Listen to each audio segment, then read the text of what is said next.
and no one to manage the land.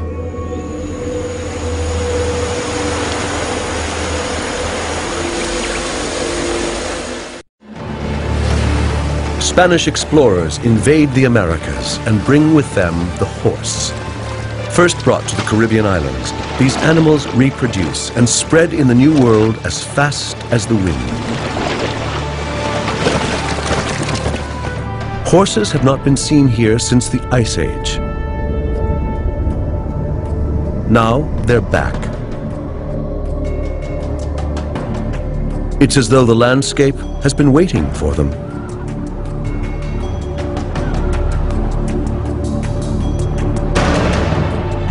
Once ashore, a few horses run wild. A new breed evolves, which soon takes over North America. The Mustang.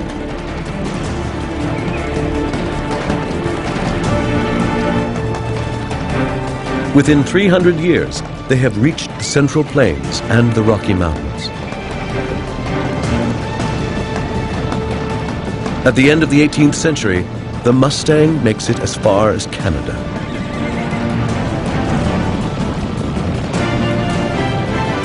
"150 years later, there may be 7 million wild horses in North America.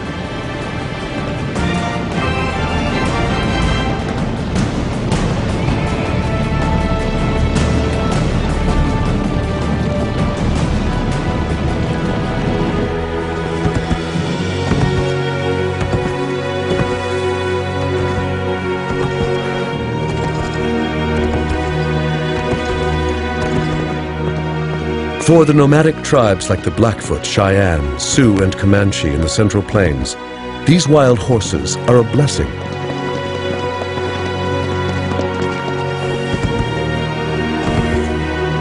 What they used to do on foot, fighting, hunting, traveling, they can now do on the backs of wild horses from Europe. It transforms their lives.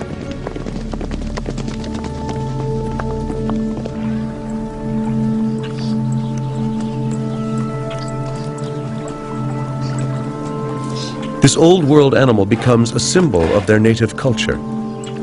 Although the horse once came from across the Atlantic, it is now an image of nomadic America.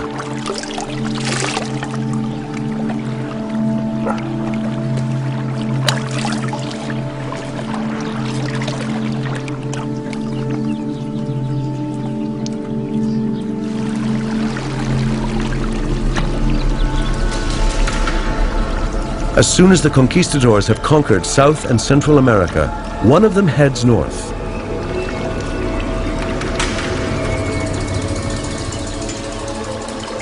Hernando de Soto travels from Florida up the Mississippi River, looking for gold.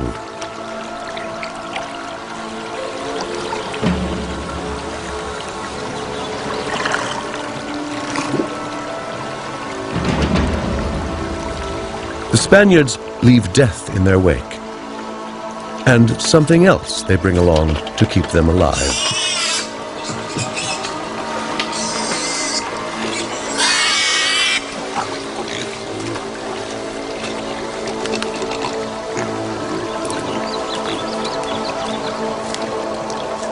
As they journey through unknown jungles, the pigs help them survive.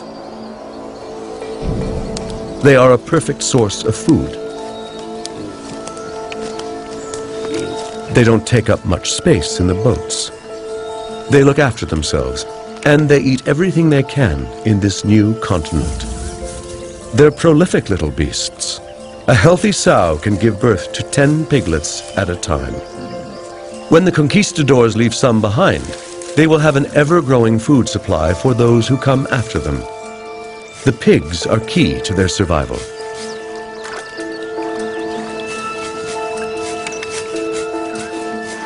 But to Native Americans, they're a curse.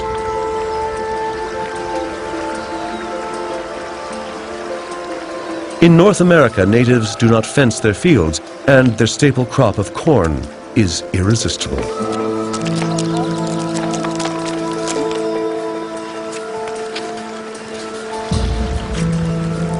There is no evidence that Native Americans know how to fight this plague of pigs.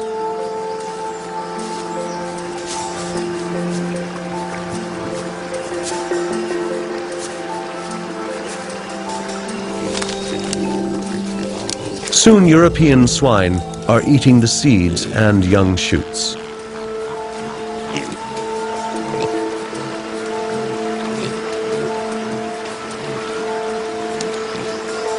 Only a few generations after running wild, the animal becomes very different from the typical farm pig. It grows tusks and gets bigger and aggressive. What began with a few pigs becomes a daily nightmare for the Native Americans.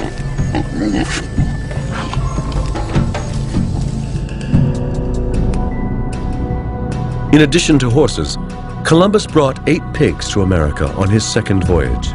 Within 20 years, there are 30,000 pigs on the island of Cuba alone. They multiply, conquering the Andes, the Amazon, and North America.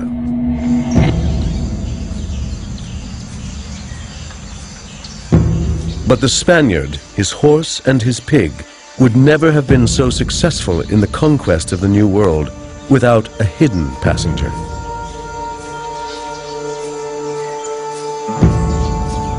It is when the Old and New Worlds touch that the Native American meets his worst enemy. A very black dose for the continent.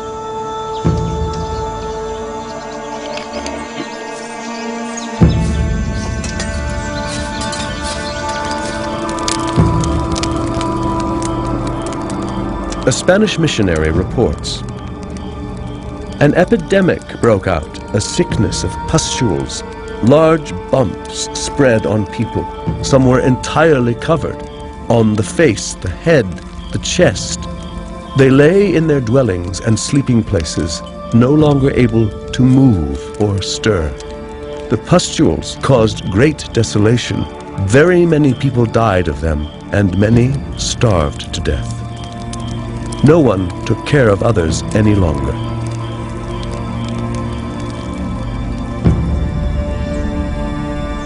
Deadly diseases contaminate both continents of the Americas.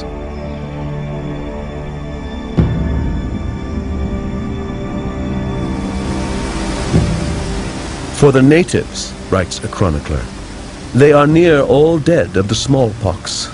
So the Lord hath cleared our title to what we possess.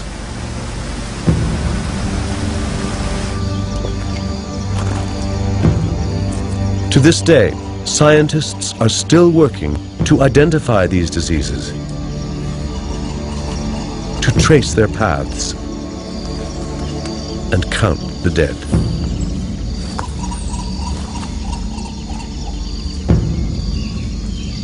Smallpox was accidentally introduced to the Americas in the 16th century.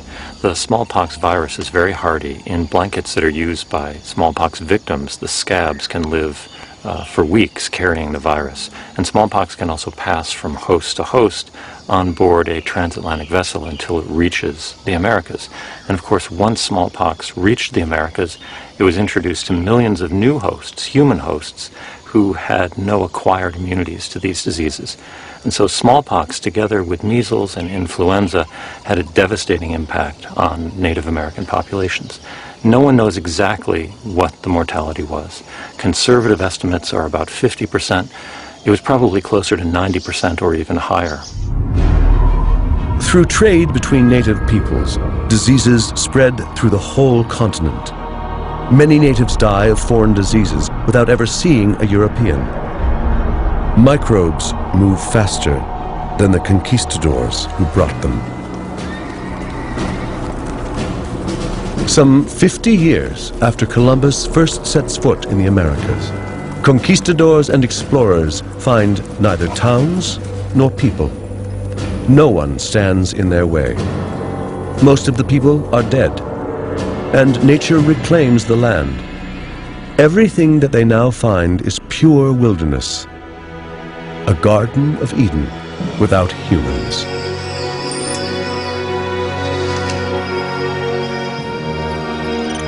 1,000 different kinds of birds and beasts of the forest, which have never been known, neither in shape nor name,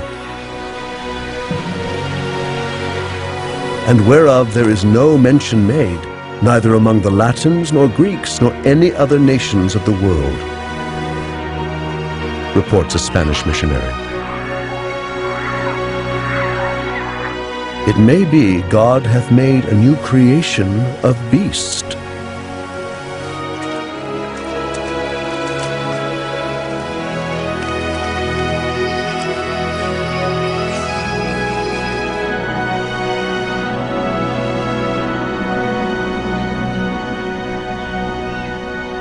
Explorers send exotic plants and animals, evidence of God's second creation, on the ships back to Spain.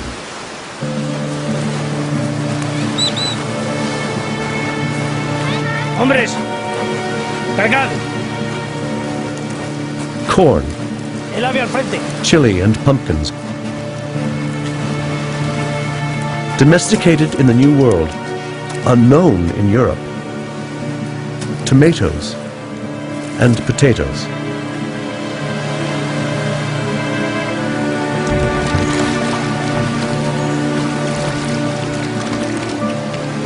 But there is an unwelcome passenger on board, an unintentional gift from the natives. It will lead to death in Europe. It will spread in the brothels, in the ports and cities of the Old World. It will be painful. It drives its victims mad. And it can take a long, long time to kill. This is the French pox, or the Spanish sickness. Syphilis.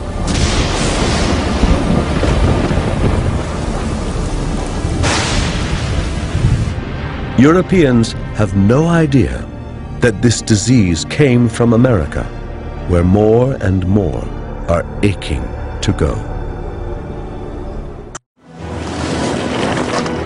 In the 17th century, a new wave of people heads to the New World, the settlers. England has defeated Spain to become a new European superpower. The English crown sets out to claim its share.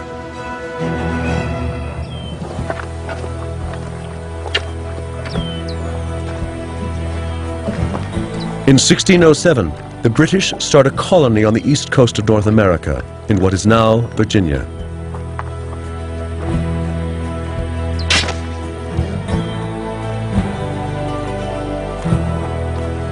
They name it Jamestown, after their king.